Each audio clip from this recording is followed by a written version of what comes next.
వసుధా, ఏంటే అదేదో కల వచ్చి లేచినట్లు ఉన్నావు అని సుమిత్రమ్మ పలకరించగానే వసుధ 24 ఉలిక్కిపడి లేచింది. ఎదురుగా అమ్మ నిలబడి ఉంది. అప్పటివరకు కలలో జరిగిన దారుణాన్ని తలుచుకుని వసుధకు వణుకు ఆగట్లేదు. అదంతా ఒక పీడకలని అర్థం చేసుకున్న వసుధ, అదేం లేదు అమ్మా, ఏదో పీడకలొచ్చింది అంటూ నెమ్మదిగా ఊపిరి పీల్చుకుంది. అమ్మో, కలలో నిజంగా జరిగి ఉంటే నా కాపురం ఏమైపోయేదో అని మనసులో అనుకుని ఆ భయంతో ముడుచుకుపోయింది. వసుధకి పెళ్లై 2 ఏళ్లు అవుతోంది. తన భర్త విక్రమ్ 30 ఉద్యోగరీత్యా పారిస్లో ఉంటున్నాడు. పెళ్లైన ఏడాది తర్వాత విక్రమ్ అక్కడికి వెళ్ళిపోయాడు.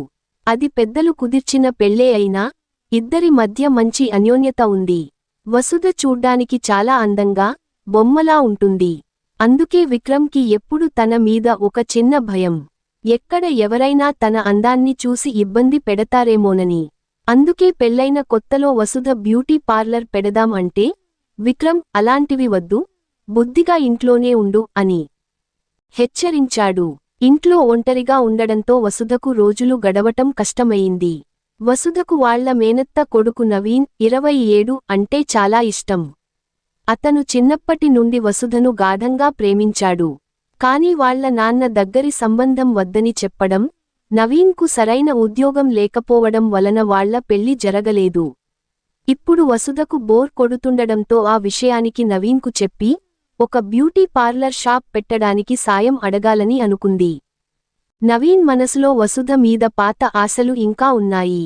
వసుధ బ్యూటీ పార్లర్ పెట్టడానికి సాయం చేస్తానని చెప్పి ఈ అవకాశాన్ని వాడుకుని తనకి దగ్గరవ్వాలని అనుకున్నాడు. ఇక అప్పటినుండి పార్లర్ కోసం అంటూ ఇద్దరూ షాపులు చూడడం మొదలుపెట్టారు. అలా బయటకు వెళ్లిన ప్రతిసారీ నవీన్ వసుధకు ఇష్టమైనవి కొని తీసుకువచ్చేవాడు. అలాగే మంచి మంచి రెస్టారెంట్లకు కూడా తీసుకెళ్లేవాడు. ఇలా వాళ్ల మధ్య చనువు మరింత పెరిగింది. ఒకరోజు నవీన్ తన మనసులో ఉన్న మాట వసుధతో చెప్పేసరికి వసుధకి కోపం వచ్చింది. నవీన్, నువ్వు ఇలాంటి ఉద్దేశంతోనే నాకు సాయం చేస్తే ఈ విషయానికి ఇక్కడితో ఆపేద్దాం అని గట్టిగా మందలించి కోపంగా ఇంటికి వెళ్ళిపోయింది. ఆ రాత్రి వసుధ ఆ విషయమే ఆలోచిస్తూ నిద్రలోకి జారుకుంది. అప్పుడు కాలింగ్ బెల్ మోగింది. ఎదురుగా నవీన్. నవీన్, నువ్వు ఈ టైంలో రావడం అస్సలు మంచిది కాదు. నువ్వు మారిపోయావు అనుకున్నాను. ఏదో బంధువువని చనువిస్తే ఇలా ప్రవర్తించడం చాలా తప్పు అని అంటుండగానే నవీన్ ఒక్కసారిగా వసుధ మీద విరుచుకుపడ్డాడు. వసుధ ఎంత వద్దంటున్నా ఆగలేదు. ఆ తర్వాత జరిగినదంతా ఒక పీడకల అని అర్థం చేసుకుని ఊపిరి పీల్చుకుంది. వసుధకు తన నిర్ణయం మీద క్లారిటీ వచ్చేసింది.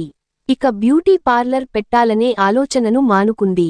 అప్పటినుండి నవీన్తో చాలా దూరం పెట్టింది. నవీన్కి వసుధ ప్రవర్తన అర్థం అయింది. తొందరపాటులో వచ్చిన అవకాశాన్ని చేజార్చుకున్నానని మనసులో బాధపడ్డాడు. అలా కొన్ని రోజుల తర్వాత విక్రమ్ ఇండియాకు వచ్చాడు. తను చెప్పినట్లే ఇంట్లోనే ఉంటూ తన భర్తతో సంతోషంగా కాపురాన్ని మొదలుపెట్టింది వసుధ. కొన్నాళ్లకి ఒక రోజు అనుకోకుండా వాళ్ల ఇంట్లోకి సాక్షి 28 అనే ఒక యువతి వచ్చింది. సాక్షి విక్రమ్ చిన్ననాటి స్నేహితురాలు. విక్రమ్ను కలవడానికి వచ్చింది. వసుధ, హాయ్, నేను వసుధ, లోపలికి రండి అని సాక్షిని పలకరించింది. సాక్షి, హాయ్, నేను సాక్షి, విక్రమ్ ఉన్నాడా అని అడిగింది. వసుధ, అవును, లోపల ఉన్నారు, రండి కూర్చోండి అని చెప్పి సాక్షిని లోపలికి ఆహ్వానించింది. సాక్షి వసుధను చూసి, నువ్వు చాలా అందంగా ఉన్నావు వసుధ, విక్రమ్ ఫోటోల్లో చూపించిన దానికంటే చాలా బాగున్నావు అని పొగిడింది. వసుధ సిగ్గుపడుతూ థాంక్యూ అని చెప్పింది. విక్రమ్ వచ్చి సాక్షిని చూసి చాలా సంతోషపడ్డాడు. సాక్షి తన గురించి, పారిస్లో ఎలా ఉంటుందో, తన ఉద్యోగం గురించి చాలా విషయాలు చెప్పింది. సాక్షి మాటలు వింటున్న వసుధకు ఒక్కసారిగా విక్రమ్ పారిస్ వెళ్లిపోయిన తర్వాత ఒంటరిగా ఉన్న రోజులు, బ్యూటీ పార్లర్ పెట్టాలని అనుకున్నది, నవీన్ ప్రవర్తన, ఇదంతా కళ్ల ముందు మెదిలింది. సాక్షి వెళ్లిపోయిన తర్వాత వసుధ విక్రమ్తో, విక్రమ్, పారిస్లో ఒంటరిగా ఉంటున్న సాక్షి లాంటి వాళ్లకి ఒక తోడు దొరికితే ఎంత బాగుండు కదా అని అంది. విక్రమ్, అవును వసుధ, అందుకే నేను నిన్ను నా జీవితంలోకి తీసుకొచ్చాను. ఒంటరిగా ఉండకూడదనే నాకు పెళ్లి చేసుకోవాలని అనిపించింది అని చెప్పాడు. వసుధ విక్రమ్ని గట్టిగా కౌగిలించుకుని, నేను ఎప్పుడూ నిన్ను ఒంటరిగా వదిలి వెళ్ళను విక్రమ్ అని అంది. ఆ రోజు నుంచి వసుధకు నిజమైన సంతోషం ఏమిటో, తన జీవితం దేనికోసం అనేది అర్థమయింది. ఏమంటారు? మీ జీవితంలో కూడా ఇలాంటి అనుభవం ఎదురైతే ఎలా ఉండేవారు?